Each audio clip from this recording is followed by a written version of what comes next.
Bonsoir à tous, et c'est l'évangéliste Steve Toutoum ici pour vous entretenir en ce 27 juillet 2021.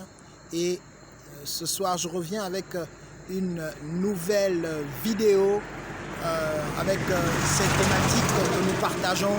Vous savez que le Seigneur m'a mis à cœur de parler de lui et il m'a donné 66 raisons pour lesquelles vous devez accepter Jésus-Christ.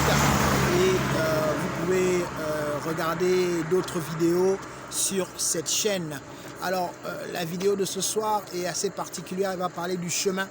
Et ce chemin, il se trouve en Jésus-Christ, comme vous le savez. Là, je suis sur le pont de Lambaréné au centre du Gabon.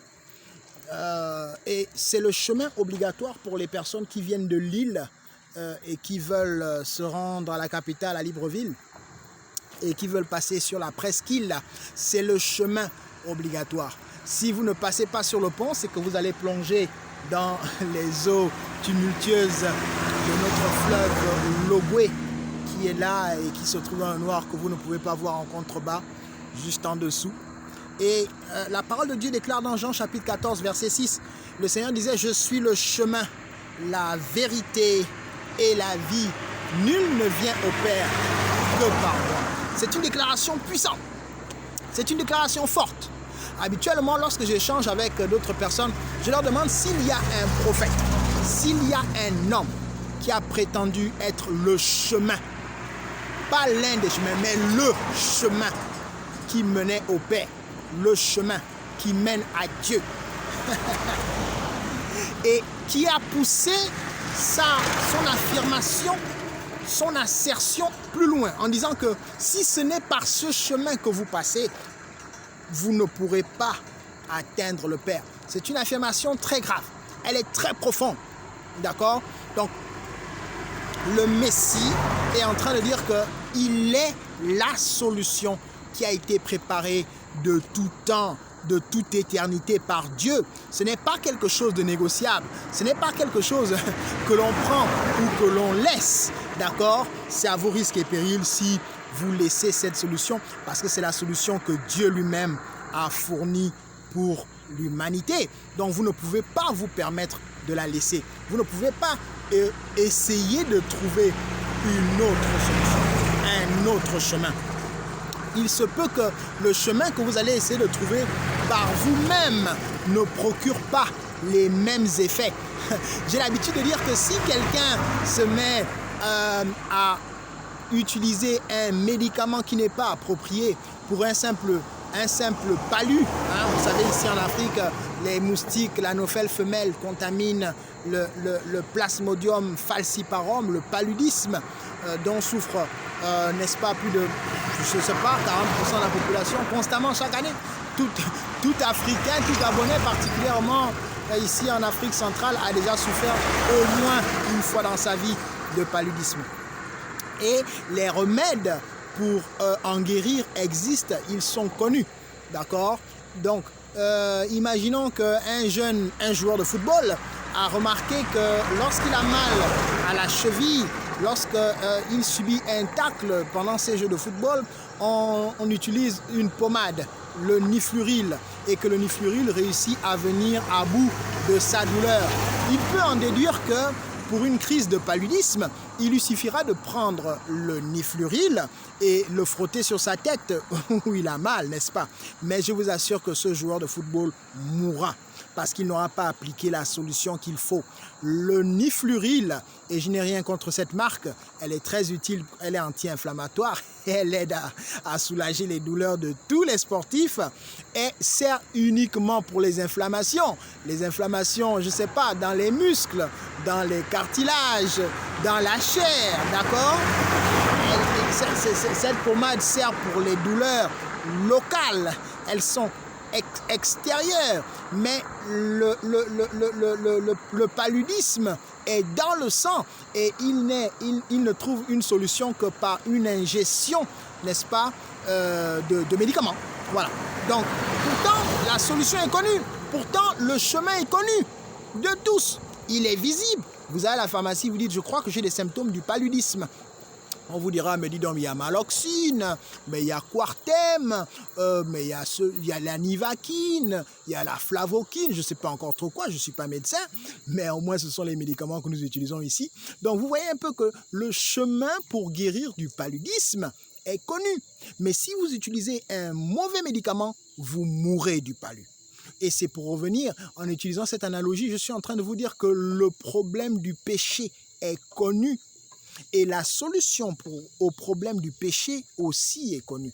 Elle se trouve en Jésus-Christ et c'est ce qui fait l'objet de ces paroles dans Jean chapitre 14, verset 6. Je suis le chemin, la vérité et la vie. Nul ne vient au Père que par moi. Je ne sais pas comment on appelle Dieu dans votre ethnie. Je ne sais pas comment on appelle Dieu dans votre langue, dans votre communauté. Mais si c'est Nzambe, si c'est Taranzambe, si c'est le Père Tout-Puissant, les Juifs ont dit Abba, Abba. Si c'est le Père Céleste, si c'est celui qui a créé le ciel et la terre, alors j'ai envie de vous dire que pour parvenir à lui, il a déjà lui-même, le Père, a déjà prévu une solution, a déjà prévu un chemin. Et ce chemin est par son Fils, notre Seigneur Jésus-Christ. Toute personne voulant utiliser un autre moyen, un autre chemin, n'atteindra pas le Père. Je suis désolé de vous dire cela, mais il aura utilisé un mauvais médicament pour essayer de guérir un problème qui avait pourtant une solution. Et vous comprenez pourquoi le Seigneur pouvait dire qu'il est le chemin, la vérité et la vie. C'est le seul qui réunit ces trois critères. Il n'y a pas d'autre homme, il n'y a pas d'autre entité, il n'y a pas d'autre prophète qui ait réuni ces trois critères. Et chacun de ces critères est très important. Il y a des chemins. Mais est-ce que ces chemins sont dans la vérité? Est-ce que ces chemins viennent de Dieu? Est-ce que ces chemins sont réels? Est-ce qu'ils sont inspirés de la divinité? Si la réponse n'est pas affirmative, vous comprenez tout de suite que c'est un chemin qui n'est pas vrai. Des gens sont dans le bouiti, les gens sont dans l'occultisme, les gens sont dans la magie, les gens sont dans la franc-maçonnerie, les gens sont dans les traditions animistes, mais ces chemins ne sont pas dans la vérité. D'accord? Vous comprenez? Je pense même que c'est tout simplement un problème de compréhension. Imaginez, si vous croyez que la solution se trouve dans votre rite traditionnel, ésotérique, mais il faut que toute l'humanité y soit pour que cela soit la solution prévue par Dieu. Au moment où l'humanité n'est pas entièrement dans le bouiti. Écoutez, je vais vous prendre un exemple très clair et très simple. Il s'est vendu dans les 50 dernières années 4 milliards d'exemplaires de la Bible. Amen. Vous comprenez ce que ça veut dire? Nous sommes 7,5 milliards d'humains sur la planète Terre en 2021, bientôt 8 milliards. Donc, il s'est vendu en moins de 50 ans 4 milliards d'exemplaires de la Bible. La Bible n'est pas le document des Juifs, il n'est pas le document des les Saintes Écritures des chrétiens. Non, vous êtes en train de parler de religion. La Bible est le document qui présente celui qui a dit qu'il était le chemin, la vérité et la vie. D'accord? J'aime bien parler de cela. Donc, des fois, quand j'entends les personnes dire c'est un document qui nous vient de l'Occident, c'est un document qui présente une religion étrangère, nous avions nos propres religions, particulièrement nous les Africains, nous aimons nous défendre avec ce genre d'arguments fallacieux. À partir de ce moment-là, je me rends compte que les gens n'ont pas eu assez de recul par rapport à cela. Alors, je vais continuer en disant que la parole de Dieu déclare « Il vous enseigne la voie à suivre ». Le Seigneur Jésus-Christ nous enseigne la voie à suivre, sa voie, son chemin. Et en disant cela, il disait que lui, puisqu'il était là juste pour peu de temps, il a mis 33 ans sur la terre, dont 3 ans de ministère seulement, il nous laissera son Esprit Saint. Et ce soir, au moment où je vous parle, au moment où vous suivez cette vidéo, c'est le Saint-Esprit qui me permet de vous parler. C'est le Saint-Esprit qui a orchestré tous ces moments et qui a fait en sorte que vous puissiez cliquer sur cette vidéo. d'accord, et que vous puissiez me suivre jusqu'à cet instant. Et donc il dit ici qu'il vous conduira dans toute la vérité. Le Saint-Esprit, la troisième personne du ciel, l'Esprit du Père et l'Esprit du Fils ont orchestré ces événements pour que vous rencontriez la vérité. La vérité est une personne. La vérité est Jésus-Christ. C'est pourquoi elle ne peut pas aller se cacher dans un rite traditionnel. C'est pourquoi elle ne peut pas être comprimée dans une religion. Elle ne peut pas être détenue dans une obédience, dans un rite initiatique. La vérité est une personne. La vérité est la deuxième personne de la divinité, de la Sainte Trinité, comme ils l'ont appelé, Jésus. N'est-ce pas? Le Christ a été oint par le Père, c'est le Messie. Il est venu sur la terre afin d'être le chemin. Les prophètes, notre Père Abraham, notre Père dans la foi, ont attendu ce jour, ont attendu le jour où Dieu devait fournir la solution au péché, la solution à l'humanité. N'est-ce pas? L'homme a péché. Tous les hommes ont péché et sont privés de la gloire de Dieu. Donc à partir de ce moment-là, si Dieu veut restaurer l'homme dans son état initial, c'est-à-dire l'état primordial, fondamental, celui qu'avaient Adam et Ève avant de pécher, il faut que Dieu fournisse une solution qui vienne de lui-même. Parce que tous les humains sont dans le péché. Et il a fourni cette solution en Jésus-Christ qui était sans péché. Je crois que cela se tient, n'est-ce pas? Donc à partir de ce moment-là, il dit, il vous conduira dans toute la vérité. Le Saint-Esprit, il vous conduira dans toute la vérité. C'est lui qui fait en sorte que les gens rencontrent le Seigneur, qui fait en sorte que des prédicateurs, des évangélistes, des pasteurs, des chrétiens, des enfants de Dieu parlent de ce salut, parle de cette œuvre que le Père a accomplie à la croix par son Fils Jésus-Christ. Parce que nous ne pouvons pas garder ces choses pour nous. L'éternité en enfer est trop longue pour que nous vous laissions aller là-bas. Réfléchissez bien à ce à quoi vous croyez en ce moment. Rassurez-vous que c'est véritablement le chemin, la vérité et que cela contient la vie. Il y a des chemins qui ne sont pas des chemins. Il y a des chemins qui ne contiennent pas la vérité. Et en plus, ils ne vous mèneront donc pas à la vie. Si les deux premiers critères ne sont même pas d'abord atteints, il est évident que le troisième ne sera pas réalisé. Ok? Et il y a un passage que j'aime particulièrement, il est dans Ésaïe chapitre 30, verset 21. « Tes oreilles entendront derrière toi la voix qui dira, voici le chemin, marchez-y. » Tes oreilles entendront derrière toi la voix qui dira, voici le chemin, marchez-y. Donc en ce moment, je suis sûr que le Saint-Esprit est en train de parler. Il y a une petite voix qui susurre dans ton cœur. En cet instant même, au moment où l'évangéliste Steve est en train de parler, il y a une petite voix qui susurre derrière toi et qui te dit, voici le chemin. Ce que l'évangéliste est en train de dire, c'est là le chemin. Il te parle de Jésus-Christ. Il te parle du Fils de Dieu qui a donné sa vie à la croix. C'est là le chemin. Marche-y. Accepte la foi en Dieu. Accepte la foi en Jésus-Christ. Confesse-le comme ton Seigneur et Sauveur et tu passeras ton éternité au paradis. Aucune religion ne peut vous sauver. Aucun rite initiatique traditionnel, aucune de ces choses ne peut vous sauver. Tout simplement parce que ce n'est pas le chemin. D'accord? Nous ne pouvons pas aller imposer à Dieu des solutions qui ont été créées par des humains. Ce serait absurde. Cela voudrait dire que sur les 7 milliards d'individus que nous sommes sur la Terre en ce moment, il y aurait 7 milliards de saluts. Parce que chacun pourrait dire, bah tiens, tu sais Seigneur, bon moi je buvais comme je voulais, hein, je dormais dans les caniveaux, j'ai tué plusieurs personnes pour m'enrichir et pour devenir tout ce que je suis devenu, mais j'étais un croyant pieux, hein, je faisais mes 5 prières par jour, et puis j'ai dynamité des personnes la dernière fois là-bas, mais c'est pas grave, reçois-moi comme ça. Et l'autre il dit, non moi j'ai jamais dynamité personne, mais moi je les égorgeais seulement, reçois-moi comme ça. Ben voilà, il faudrait que Dieu reçoive 7 milliards de personnes qui ont décidé de croire à leur manière et qui sont sûrs que c'est la manière que Dieu voulait. Qui sommes-nous pour dicter à Dieu la façon dont il doit nous recevoir? Sommes-nous assez puissants pour lui imposer notre volonté? Ah, je parie que nous ne le sommes pas. Et si quelqu'un croit le contraire, bon, je lui souhaite bonne chance. Le jour J, le jour où il rencontrera l'ancien des jours, il se souviendra de mes paroles.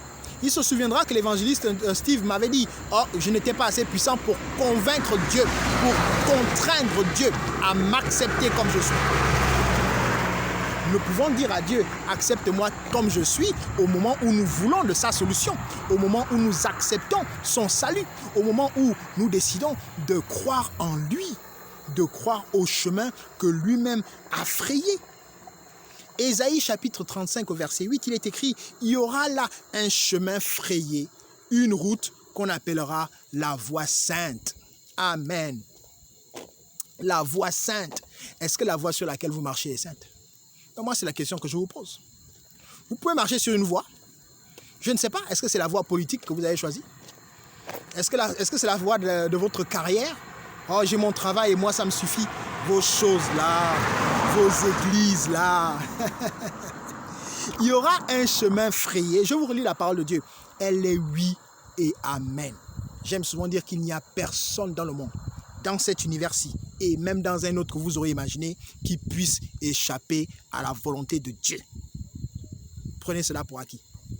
Il y aura là un chemin frayé, une route qu'on appellera la voie sainte. Donc vous voyez, la voix dont je vous parlais tout à l'heure, tes oreilles entendront derrière toi la voix qui dira « Voici le chemin, marchez-y ». Mais c'est Dieu qui vous parle. Son esprit vous parle. C'est dans le livre d'Ésaïe, le prophète.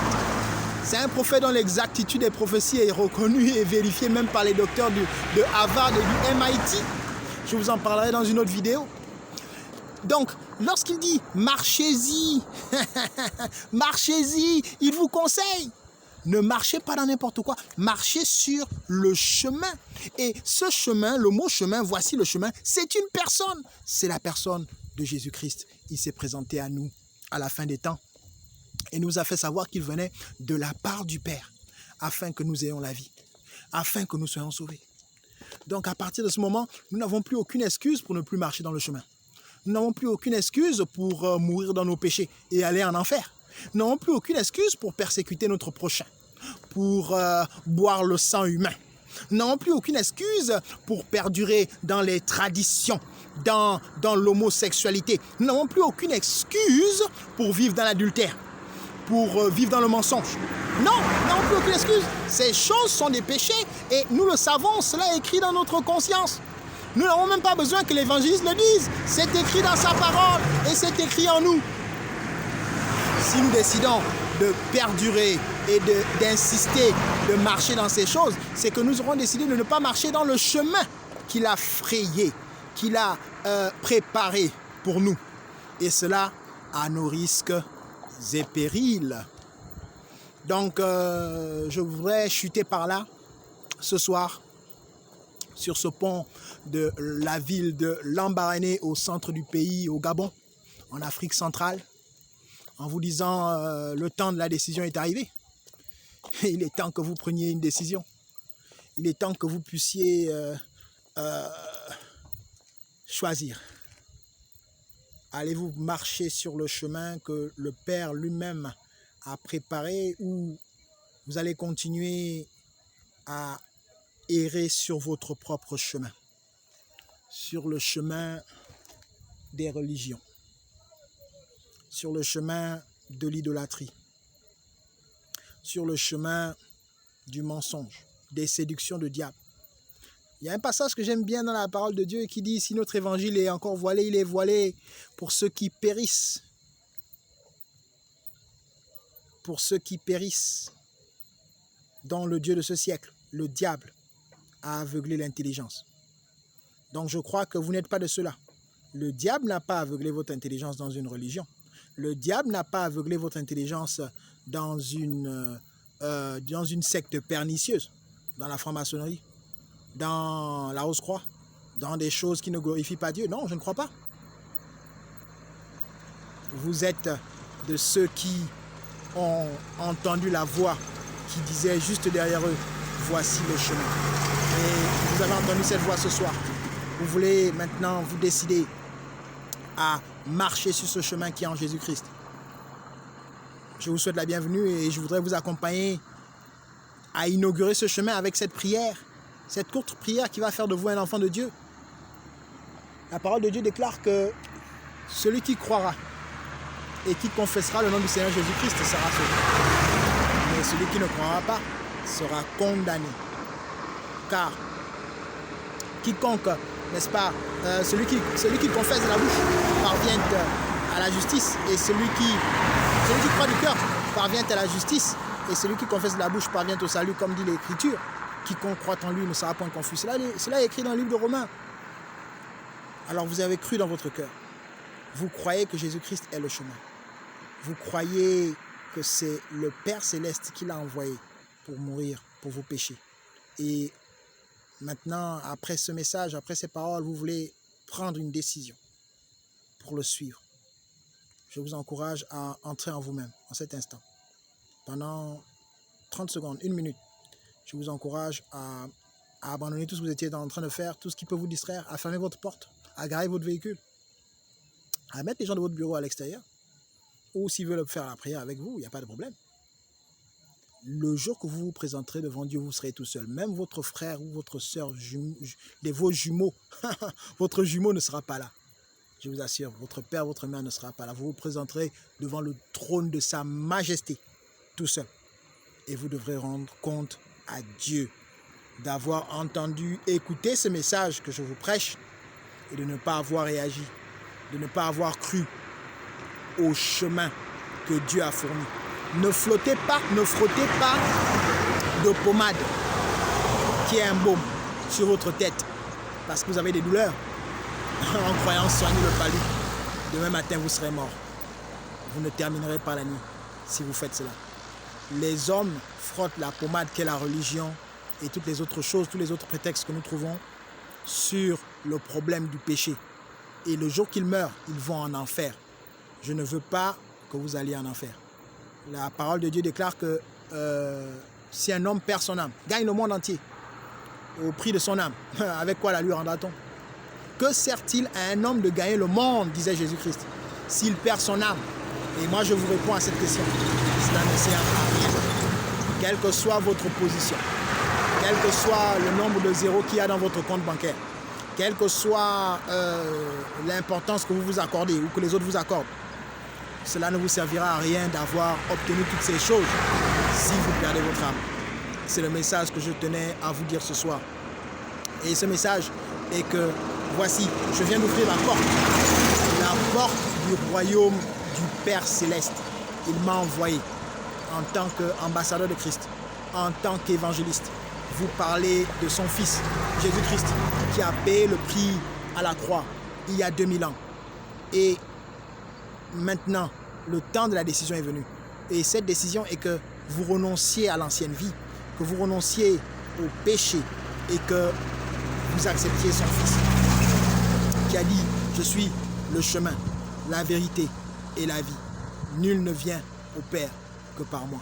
Et pendant que je suis en train de vous parler du chemin depuis près de 22 minutes, et que vous êtes en train de confesser vos péchés dans vos cœurs, Seigneur, pardonne-moi toutes mes erreurs, tous mes péchés, j'ai envie de changer de vie. Dans 30 secondes, je vous accompagne dans la prière de foi pour faire de vous un enfant de Dieu. Et à partir de ce moment-là, le Père Céleste enverra un de ses anges écrire votre nom dans son livre de vie. Et tant que votre nom est dans le livre de l'agneau, dans le livre du Seigneur Jésus-Christ, vous passerez l'éternité avec lui. Et il vous recevra dans son paradis. Alors, dans 10 secondes, nous allons faire la prière. Éloignez toute distraction. Préparez-vous à répéter ces paroles après moi à voix haute. Père Céleste, j'ai écouté ta parole. Et je crois que tu as envoyé le Seigneur Jésus-Christ comme le véritable chemin, la vérité et la vie. Seigneur Jésus, je te reçois dans mon cœur maintenant. Que ton sang précieux me purifie, me lave, me sanctifie, afin que je naisse de nouveau en toi. Je renonce et je divorce d'avec les autres chemins, d'avec les religions mensongères, d'avec mes péchés, d'avec mon passé. Et je décide, Seigneur Jésus, de te suivre maintenant et tous les jours de ma vie. Je crois que le Père t'a envoyé mourir pour moi à la croix et je te reçois comme Seigneur et Sauveur personnel. Saint-Esprit de Dieu, viens dans ma vie en cet instant et scelle-moi pour le jour de la rédemption. Au nom de Jésus, j'ai prié. Amen. Bienvenue, laissez-moi applaudir et vous dire qu'il y a une joie inexplicable et inexprimable au ciel en cet instant. La parole de Dieu déclare qu'il y a plus de joie au ciel pour une seule âme, un seul pécheur qui se répand que pour les 99 justes que nous qui sommes déjà sauvés. Et en ce moment au ciel, il y a une joie si vous avez fait cette prière avec foi, avec sincérité. Le Seigneur Jésus vient de donner un ordre à ses anges afin d'écrire votre nom dans son livre de vie, dans son livre au ciel. Et vous venez de devenir enfant de Dieu. C'est aussi simple que ça, c'est de croire en ces choses. Le Seigneur disait qu'il nous laisserait l'Esprit Saint et il convaincrait le monde de péché, de justice et de jugement. Si vous avez fait cette prière, c'est parce que ce n'est pas les paroles de l'évangéliste qui vous ont convaincu, mais c'est le Saint-Esprit qui vous a fait comprendre que j'étais en train d'annoncer la vérité. Et la vérité est une personne, elle s'appelle Jésus-Christ. Que Dieu vous bénisse abondamment. Si vous n'avez pas encore téléchargé mon livre, Es-tu assuré? C'est un livre que le Seigneur m'a ordonné de donner gratuitement. Vous pouvez cliquer sur le lien juste en dessous de cette vidéo. Si vous n'êtes pas encore abonné à ma chaîne YouTube, n'hésitez pas à cliquer sur le bouton juste en dessous pour être constamment informé lorsque nous publions de nouvelles vidéos. En ce qui concerne ces vidéos d'évangélisation, nous en avons une chaque semaine par la grâce de Dieu. Et vous savez qu'elle rentre dans la thématique de notre émission 66 raisons pour lesquelles vous devez accepter Jésus-Christ. C'était l'évangéliste Steve Toutoum. Que Dieu vous bénisse. Shalom.